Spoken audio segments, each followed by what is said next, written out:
I've definitely been on dates and the dates are going well. Maybe you're laughing, food is good, drink is good, company is good, ambiance is good. But then at the end of the night, I'm like, I don't really know anything about him. That has happened. And sometimes it also happens because you feel like the guy has thrown a lot of questions at you and maybe you haven't been able to send them back to him. So he knows way more about you than you know about him.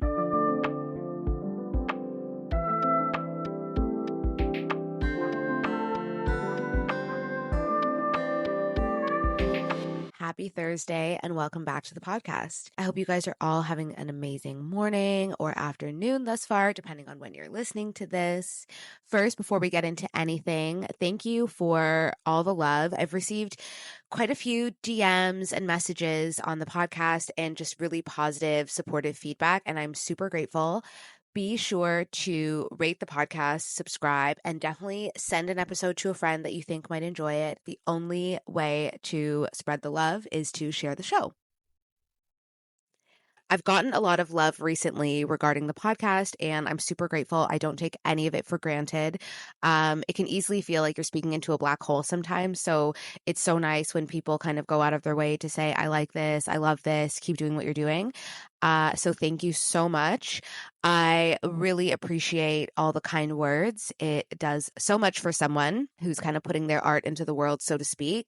The best way to grow the show is to share it with a like-minded person. So be sure to take an episode that you think a friend might resonate and send it to them. Share it on your stories and let me know your thoughts. And don't forget to rate and subscribe, obviously. So as you can tell by today's title, we are talking about dating. This will probably be another series that I do because I used to make a few dating videos on TikTok and get a lot of feedback about it, especially because I've dated abroad, like, dating in North America and dating in Canada versus dating in Europe and what that looks like. So there's lots of angles that I could definitely take with it. If you have an idea, definitely let me know. I moved here almost 7 years ago and I moved here single. So I definitely did a lot of dating. I kind of broke it up. I didn't consistently date like the whole time that I was here. But also,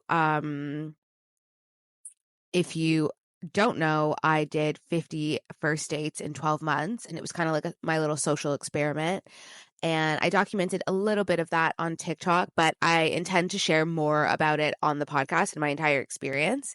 So I'm looking forward to that. I just kind of have to like shape it in my mind and like what makes sense, right? But I want a question that I do get often is, how do you speak to someone in front of you on a first date, second date, fifth date, whatever, and get to know them? I think people get often stumped with what exactly do you talk to somebody about? How do you avoid the trap of excessive small talk? I am not against small talk, guys. Like small talk has its place in society. I know we all hate it and sometimes for good reason, but it definitely has its place in society.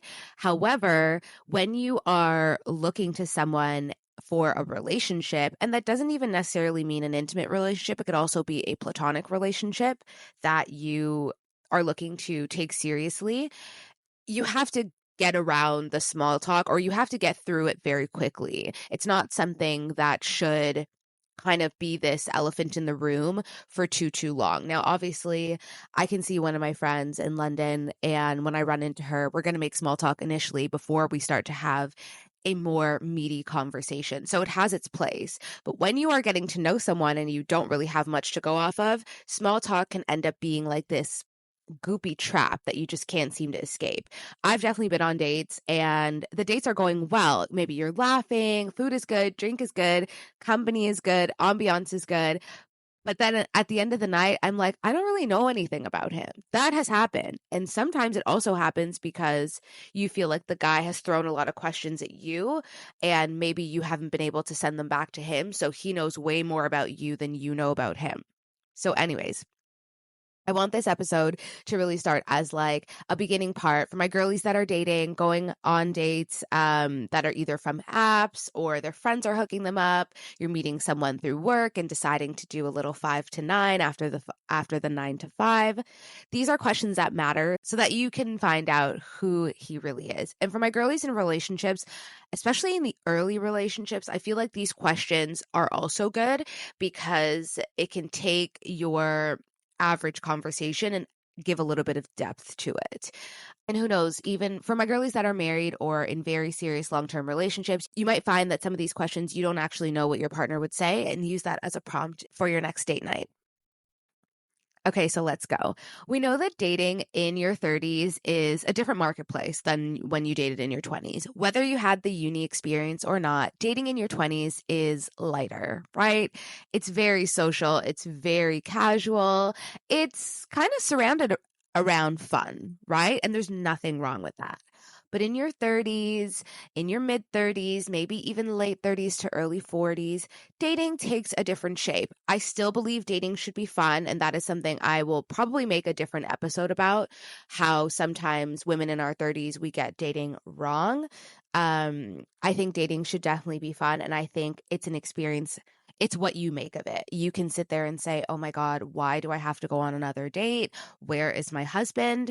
Or you could say, I love getting to meet new people. I meet the most brilliant, fascinating, attractive men. Dating is fun. It's a chance for me to explore a different side of myself, rinse and repeat. I have so many like mindset shifts when it comes to dating because I had to coach myself through them. So I could definitely share that in another episode. But we know that the kind of kingpin of dating is dating apps, right? Like they've made meeting people far easier than we could have ever imagined. But we know now, as we are in this weird space with dating apps, I don't know if they're fully on the decline because they're a little bit of a social crutch, but I don't think people enjoy them as much as they used to. So it's in this weird gray space that it's created its own culture of dating. Lots of surface level connections, lots of ghosting, et cetera, et cetera. So today we're going to talk about questions that help to reveal a little bit more character, values, compatibility, so that whether you're still talking to him on the app or you've migrated to the phone or you're in person, you're able to not skip steps completely, but you're able to get a little bit closer to the man that you're sitting in front of, or woman. And I just want to be frank that questions like what you do for work, where did you grow up? I mean, it's fine. But you have to get a little bit deeper than that, because chances are, if I ask a woman, like, okay, why do you want to know what he does for work? You might say, well, I want to know if he's employed. I want to know if he has stable income, and I want to know if he likes his job. It's like, okay, is that it? Maybe you want to know, does he look at work as more of a means to an end, a way to pay bills? Or does he look at his work as a calling, a vocation, a passion? That's a very different person, right? With a very different perspective. And that's just one example. And you might say, like, no, actually, I don't really care about that. And that's fine. You don't always have to get super deep, especially if it doesn't come naturally to you or if you're just not genuinely interested. But for my very deep girlies, I'm a Capricorn. So I have 3 seconds for small talk, and then I need to ask you very intense things because I just want to know what I'm really working with here. So I want to talk about something that can really transform your dating experience, especially as a woman in her 30s. And that's asking the right questions. And that's what today's episode is about. Because, dating in your 20s versus your 30s is wildly different, right? We know this. In your 20s, you're still figuring yourself out. Those surface level conversations about favorite movies, travel destinations, what do you want to do when you grow up? Those things are cute. They feel exciting. Everything is new and fresh. But now you're in your 30s, you know yourself a lot more. Your time is maybe a lot more limited. Maybe you have kids, maybe you have a career now, not just a job, and maybe it's a career you really care about. You've got friends and family that you care about that you want to make time for as well, and wisdom about what actually works in relationships and hopefully what you're looking for in terms of values. So it's really important to be able to get to the heart of that, right? We know that dating apps have completely changed how we meet people, but one thing that we don't talk about enough is the pervasive use of social media in a way that just wasn't the same 10 years ago has changed the way we speak to one another. And it's created kind of this weird culture because people aren't fully over dating apps yet. I mean, everyone loves to bitch and complain about a dating app, but at the end of the day, we haven't It's not a full renaissance where we've moved back to meeting in person and meeting more socially, but everyone hates it. So it's just this weird gray area.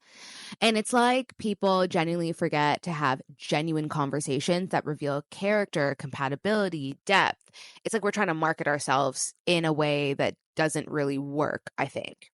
We're all guilty of it because that's the name of the game and it's kind of what these algorithms want. But you don't need to have like the perfect opening line and you don't need to overthink every response. You should just have an approach that works for you and questions that help to reveal that person to you.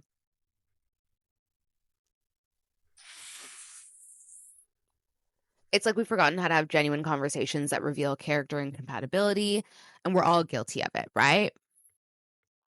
And look, small talk, like I said before, things like what do you do, where are you from, are good starting points. It's just really important not to stay there, especially if you are a woman who knows who you are and what you're looking for.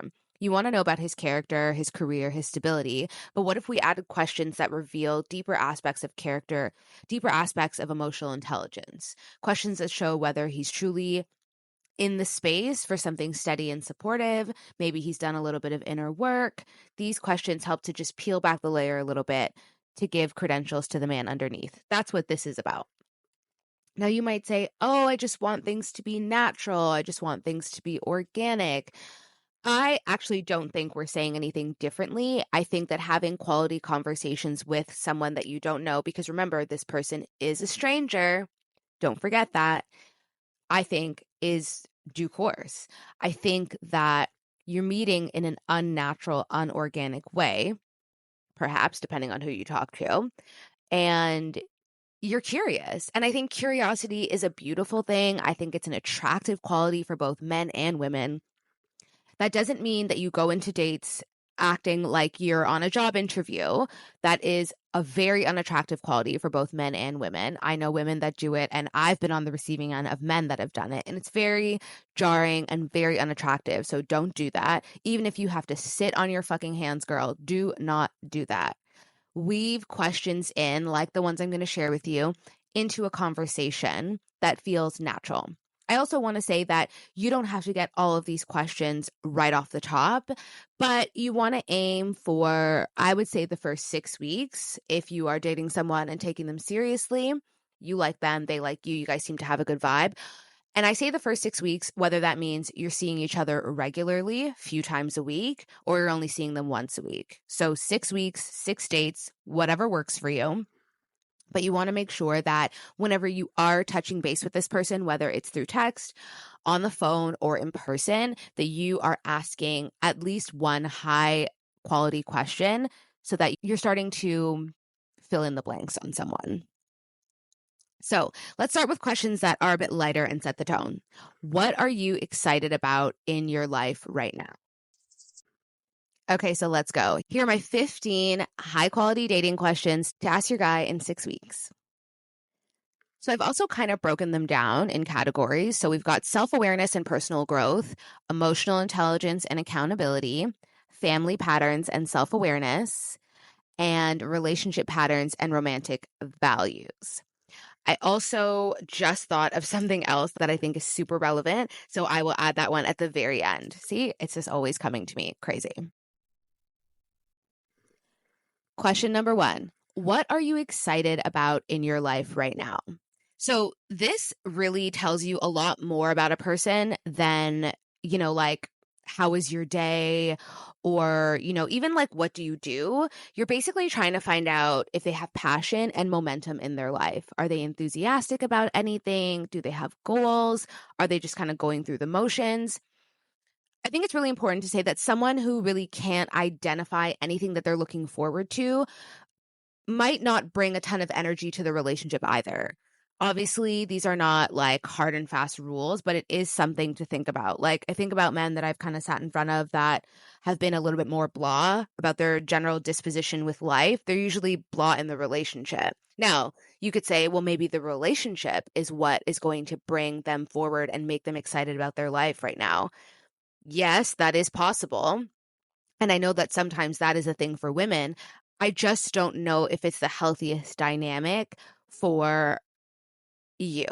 I think if you basically, I'm envisioning a woman who has a lot going on and there are multiple areas of her life where things are exciting her. I don't know if a man who is one, not really excited about anything, and two, only excited about the relationship, I don't know if that is the perfect setup. Basically, if you're a woman that's got a lot going on and you got a lot of excitement in your life and you have a lot of enthusiasm and momentum building in your life, you want someone that can kind of match that fly. Side note, match your fly is such a millennial term. Oh my gosh, I know I'm aging myself, but whatever. If you know, you know. What's the most book? Question number two, what's the most recent book you've read? Now, I'm biased. I know some people are probably rolling their eyes because they're like, okay, but I don't read either. So it's the both of us up the creek without a paddle. And that's fair, right? That's fair. I do read. Uh, and I don't just read. I love reading. I hold reading to a high standard. I think it's an amazing quality. I think someone who's well read is attractive. So it ranks a lot higher for me. Basically, what I'm looking for here and what you are looking for. And I encourage you to ask them this, even if you don't read yourself. You're not looking for brilliance here necessarily. You're more looking for curiosity. And this is what I mean. Like, we need to get to the why of questions, right? And someone who's like, yeah, I read this book. Interesting. What made you read that? Do you typically read that genre? Do you typically read that author?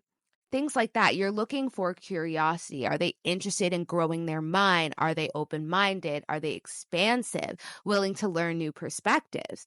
Now, he might say, oh, you know what? I don't really read books very often, but I love long form articles. I like the New Yorker, the Atlantic, or the Guardian, or the Times, whatever.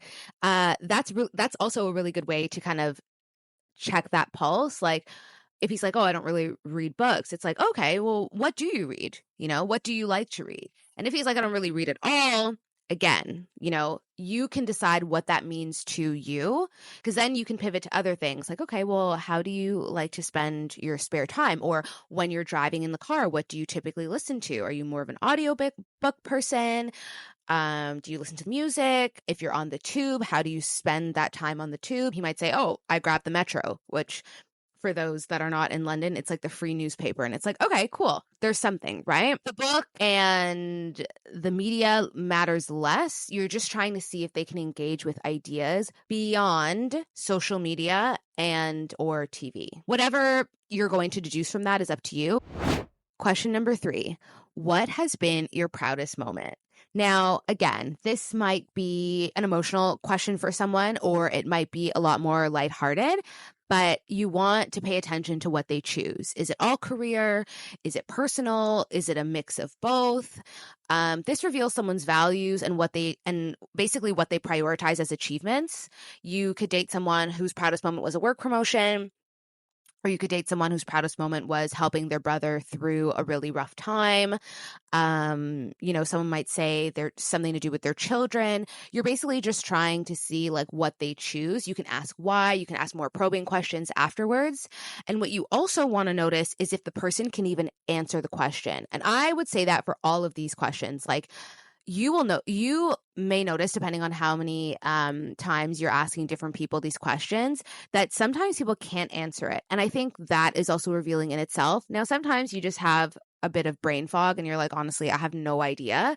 But I think when people are just kind of like, I'm not sure, I don't know, and they kind of just shut down, honestly, without painting a broad stroke, that is probably someone who will shut down when it comes to emotional topics often. So it's something to think about.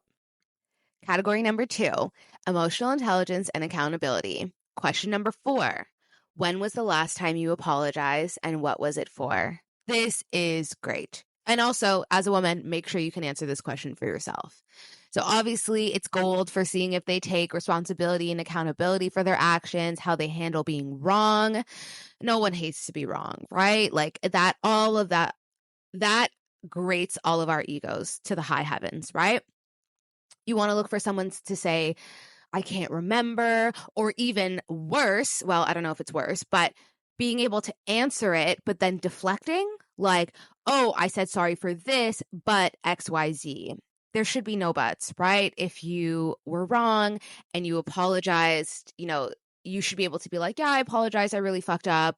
I was having a bad day and that was it. Or I totally let a coworker down and I apologize because, it was my fault and I kind of screwed her, but it's all good now. Great. You want someone who can actually answer the question and take 100% responsibility in the situation and not deflect.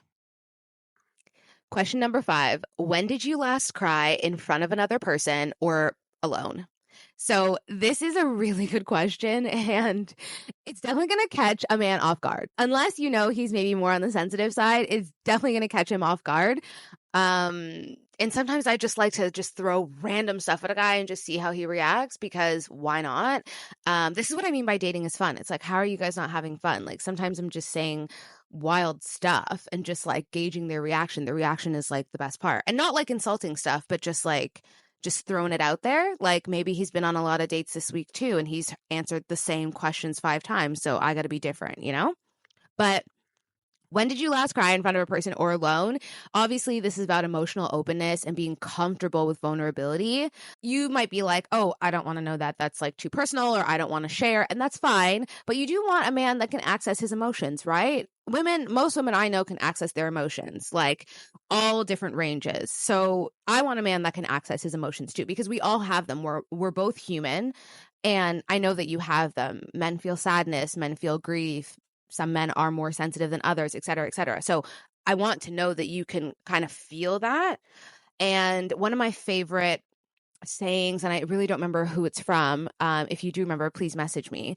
But it's like, the best thing about heartbreak is like, that's how the light gets in. And I just like love that. And even when I've gone through my own heartbreak, it's like, this is a reminder that I'm here. This is a reminder that I'm real. This is a reminder that this is the human experience. It doesn't matter how much you push against it. This is what it means to be human. Just like having hands and arms and legs and feet, and walking on our feet and not walking on all fours like our domestic pets. Like these things are part of the human experience. And it's like, so is grief and heartbreak and all of those things. So you want to know that you're sitting across someone who can access his emotions in due course, can access his emotions when necessary and when appropriate.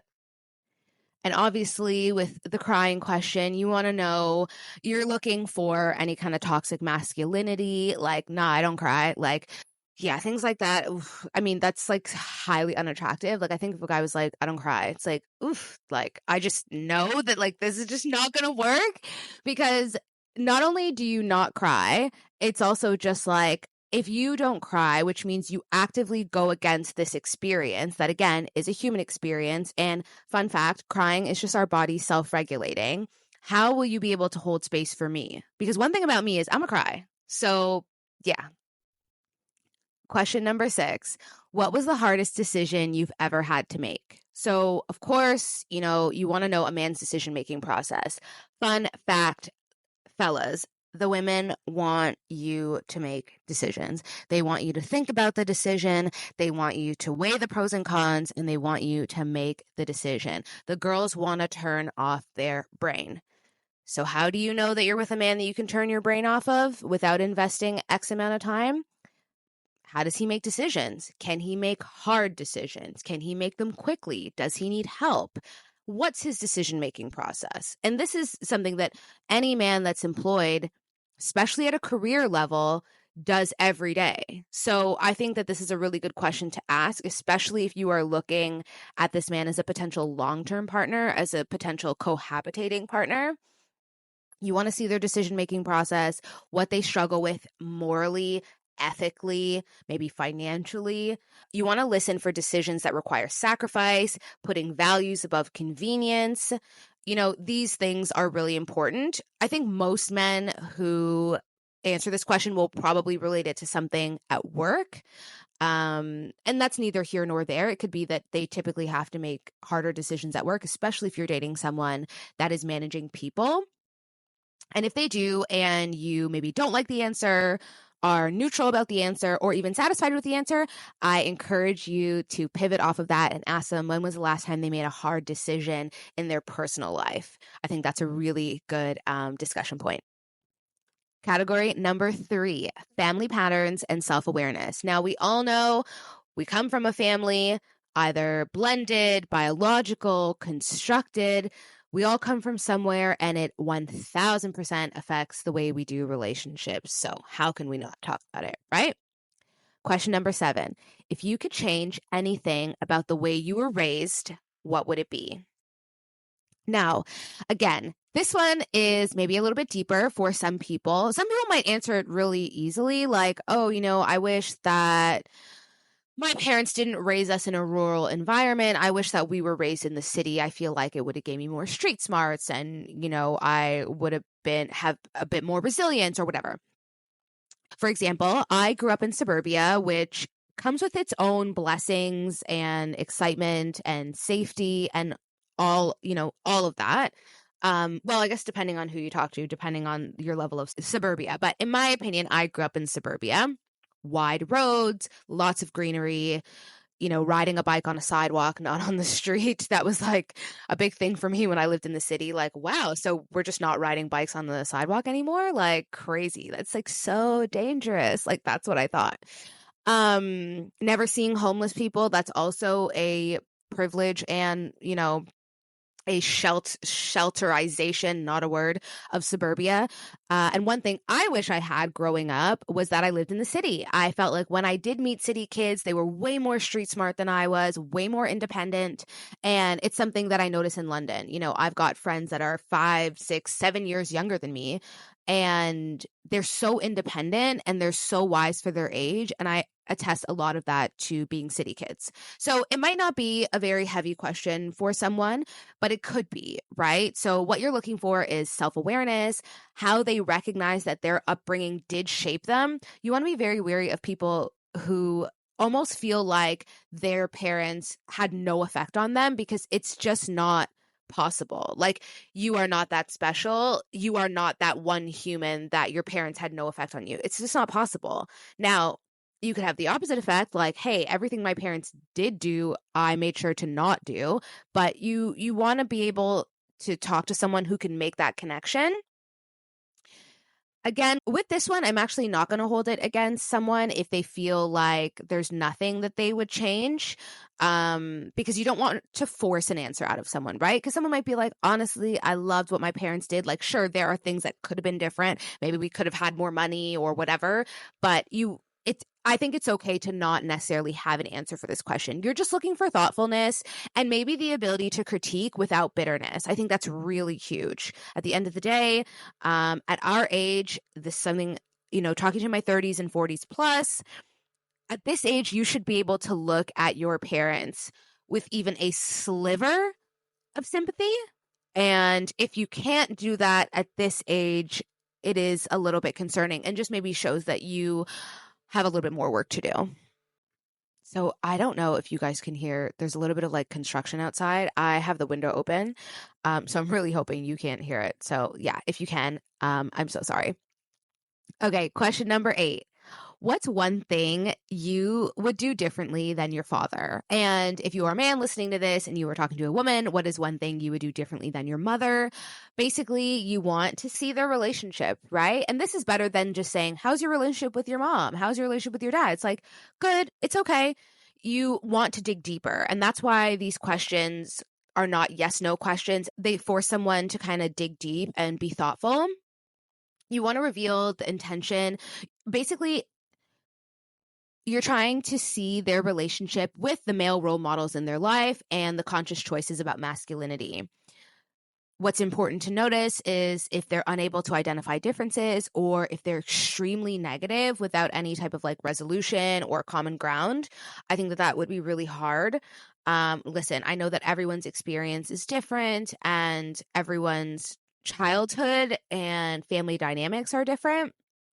But you do want to see if maybe he had a really good experience and there's something that he would change. You're listening for intentionality, and it's okay the way you started. It's about how you finish. So there might be lots of things he would do differently. There might be maybe 1 or 2 things he would do differently. He might not say, I want to do anything differently. Again, then I would kind of jump on that and say, okay, like, he sounds like an amazing person, an amazing dad.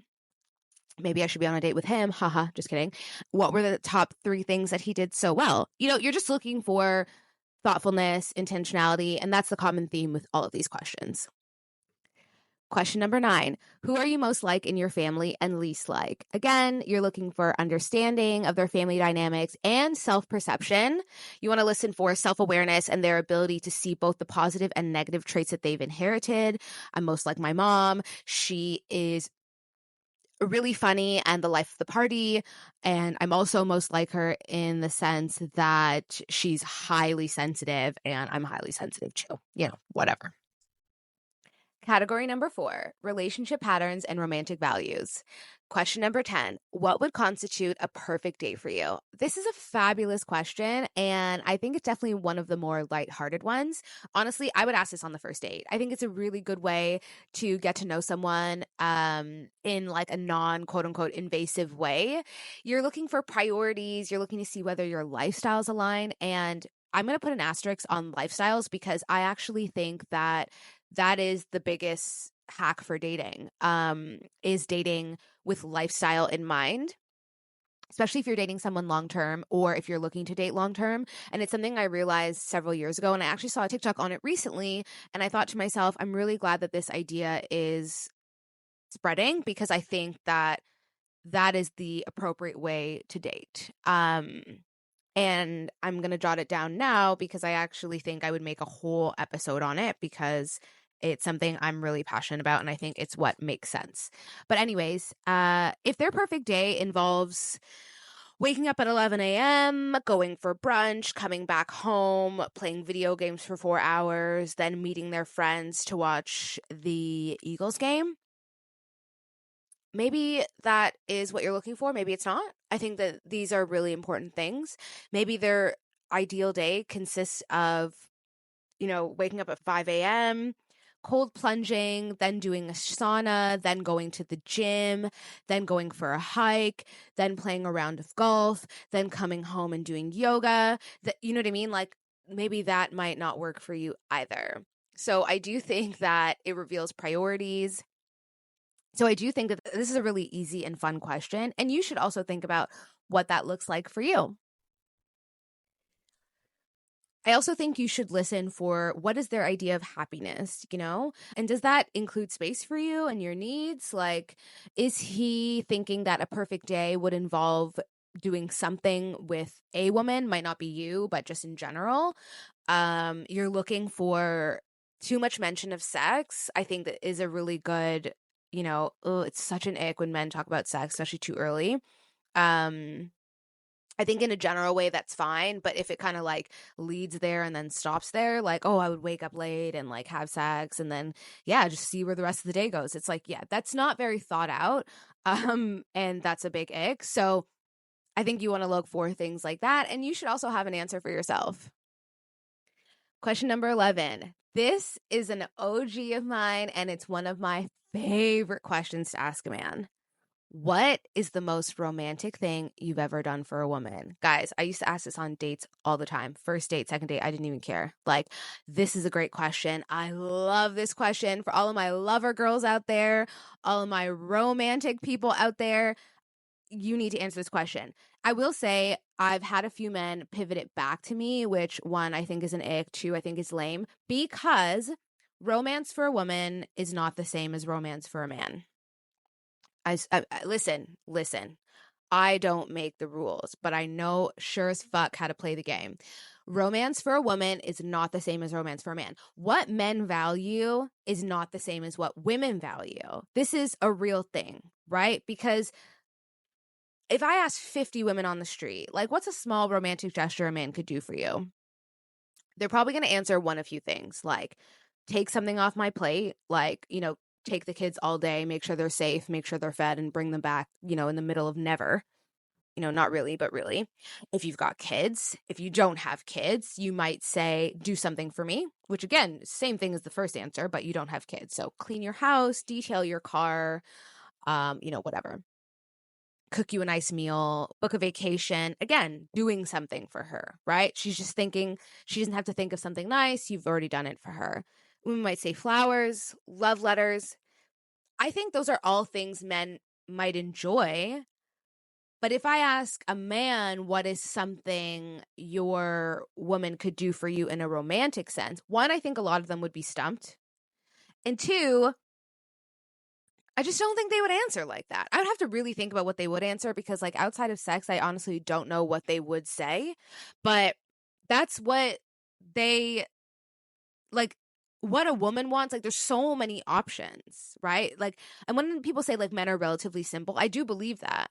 So romance for a woman is not the same as romance for a man. So when a guy has flipped it back to me, I always say, I'm like, well, it's not the same thing. Like, you might say, oh yeah, it was my birthday and my wife decorated the whole hotel room for me. And it was just like, okay, but did you really like love that, or did you just think it was a nice thing?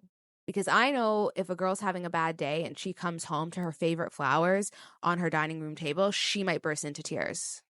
A guy doesn't feel that way. A lot of guys say they don't even understand the whole thing with flowers because they die so quickly. So it's not the same thing. So I just want to put that out there for any man that would throw it back. But this is one of my favorite things to ask a man because you want to know, one, what their concept of romance is.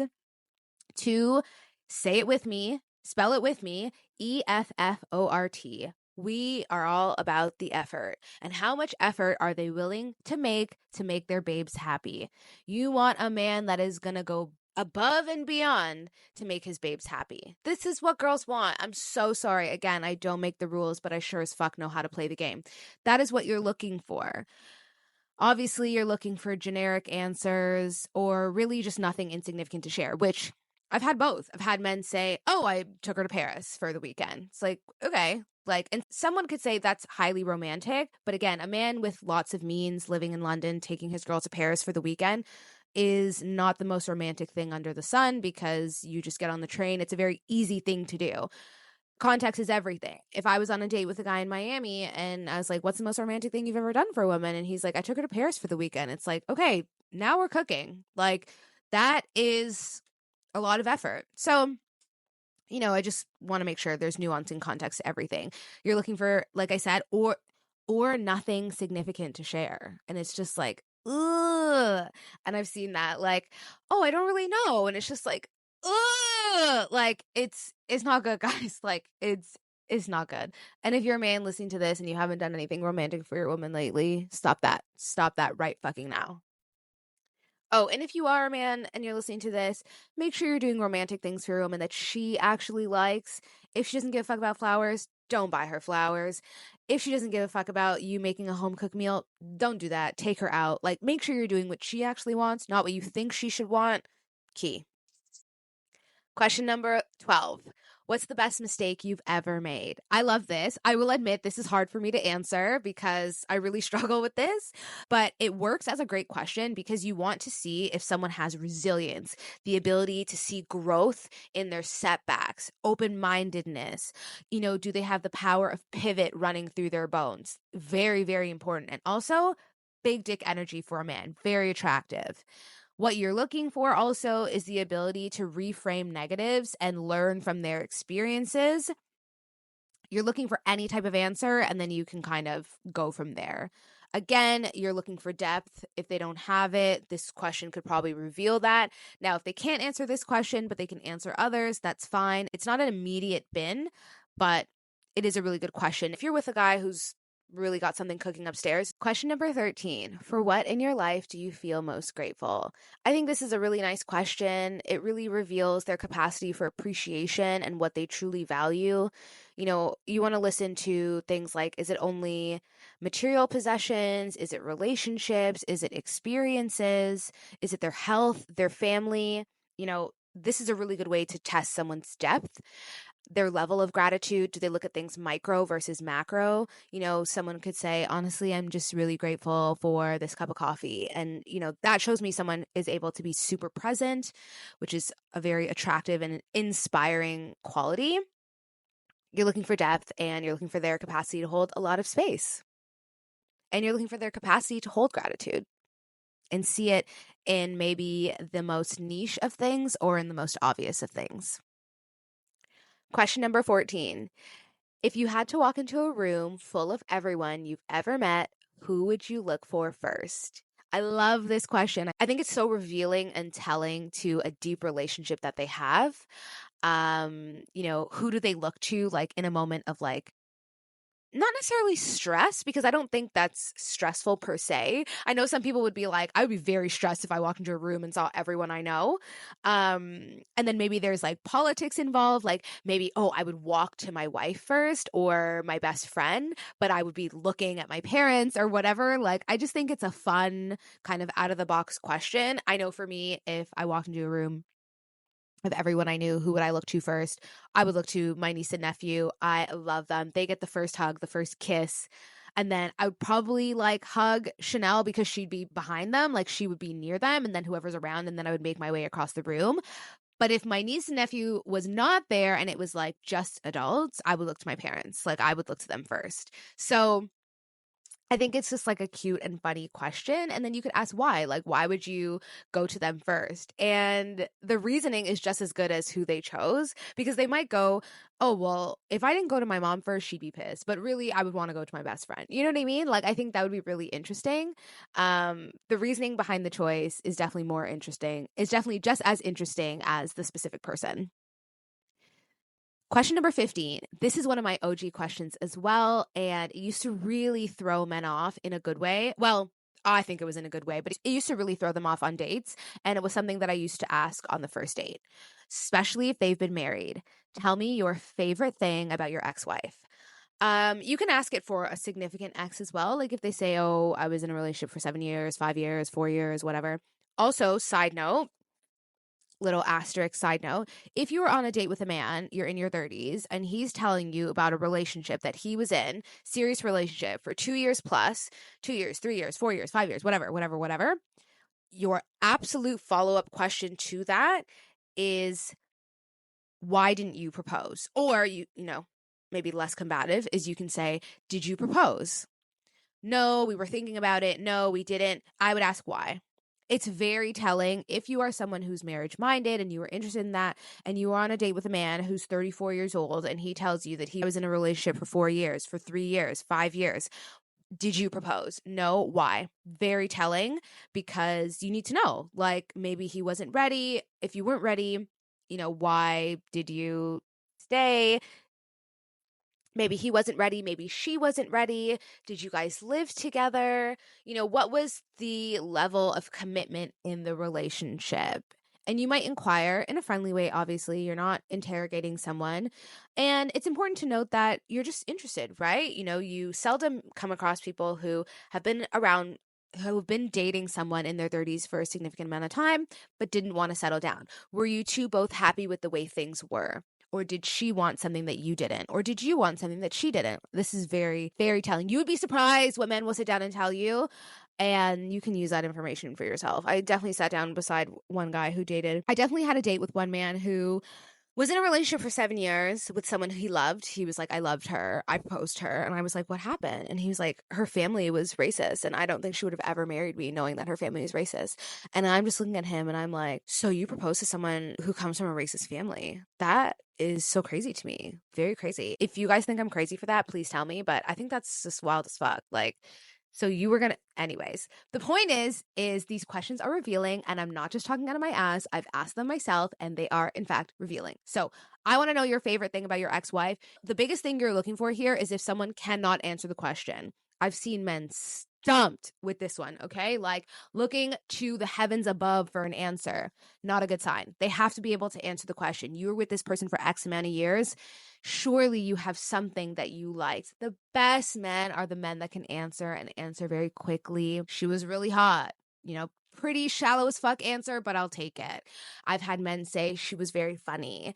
I've had men say she was very good to me. I've had men say I loved her wit. Whatever it is, even if it's small. Listen, I wasn't there. I'm not going to drill you on your relationship. If it's small, I'll take it, but you have to be able to answer the question. And you're looking for no trace of bitterness. They're talking about something positive, so there really shouldn't be any, But yeah, it really does throw men off. If you're looking to throw a wrench in your date in a funny way or even in a non-funny way, highly recommend that question.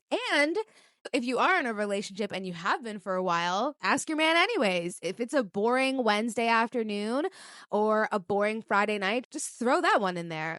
It's a great way to spice up your everyday conversation, I'm telling you guys. And you can blame it on me if he's like, where the fuck did that come from? Okay, and here is your bonus question number 16, which I literally had just thought about when I was recording the episode. What is his relationship with social media? And we're going to expand on that. So you're not going to ask him what's his relationship with social media because he's probably going to be confused. It's a very vague question.